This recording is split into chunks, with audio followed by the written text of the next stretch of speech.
Assalamualaikum dan salam sejahtera. Anda bersama saya Hazam Mokhtar dalam Sinar PM 3 Februari. Presiden PKR Datuk Seri Anwar Ibrahim berkata Kerajaan Perikatan Nasional hari ini gagal melaksanakan ujian saringan secara menyeluruh di seluruh negara bagi mengesan penularan wabak COVID-19. Menurutnya, kegagalan itu berlaku kerana Kerajaan Perikatan Nasional terlalu memihak kepada golongan kaya yang merujuk kepada pemilik kilang dan syarikat besar sedia ada dalam negara ini. Anwar yang juga pengurusi Pakatan Harapan menambah tidak mustahil untuk golongan kaya melaksanakan ujian saringan terhadap pekerja mereka. Namun bagi pengusaha kecil dan sederhana, bantuan kerajaan tetap diperlukan. Hari ini bekas Peguam Negara Tan Sri Tommy Thomas dikatakan teruk menerima kecaman susulan penerbitan bukunya yang berjudul My Story Justice in the Wilderness. Yang di-Pertua Dewan Negara Tan Sri Dr. Rais Yatim menyifatkan pendedahan Tommy melalui buku itu telah melanggar sumpah rahsia sebagai bekas Peguam Negara. Rais menambah Tommy seharusnya memegang teguh kepada sumpah setia jawatan serta sumpah simpan rahsia ketika dilantik sebagai Peguam Negara. Terdahulu, Tommy mendedahkan beberapa perkara ketika beliau menjadi Peguam Negara. Antaranya mendakwa bekas Perdana Menteri Tun Dr. Mahathir Mohamad campur tangan dan berkeras ingin menjadi Perdana Menteri sementara selepas Yang di-Pertuan Agong mencadangkan Ahli Parlimen Pandan Datuk Seri Dr. Wan Azizah Wan Ismail menyandang jawatan itu. Masih dalam perkembangan yang sama, Persatuan Pegawai-Pegawai Perkhidmatan Kehakiman dan Perundangan hari ini membantah penulisan Tommy Thomas dalam buku My Story Justice in the Wilderness yang dianggap menghina pegawai undang-undang secara keseluruhan. Jawatankuasa Eksekutif Persatuan itu berkata bantahan itu dibuat susulan tindakan Tommy menggelarkan pegawai undang-undang di Jabatan Peguam Negara sebagai peguam kerajaan yang hanya menunggu gaji bulanan dan menantikan pencen selepas persaraan.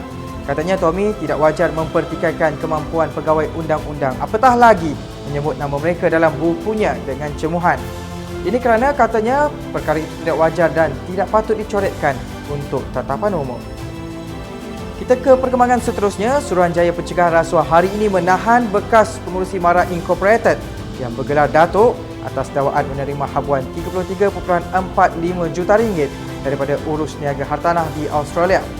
Ketua Pusuruhanjaya SPRM Datuk Seri Azam Baki mengesahkan suspek ditahan ketika hadir ke Ibu Pejabat Suruhanjaya itu di Putrajaya. Suspek berusia 65 tahun akan berdepan 22 pertuduhan rasuah berkaitan pembelian Dudley International House di Australia oleh Mara Inc. Dakwaan rasuah itu dibuat selepas laporan disediakan firma Ernst & Young kepada Kerajaan Malaysia bocor dan diperolehi Akhbari Age di Melbourne dan The Sydney Morning Herald. Menurut laporan yang dibuat pada 2019 itu, mengenal pasti terdapat 3 individu utama dalam urus niaga yang meragukan.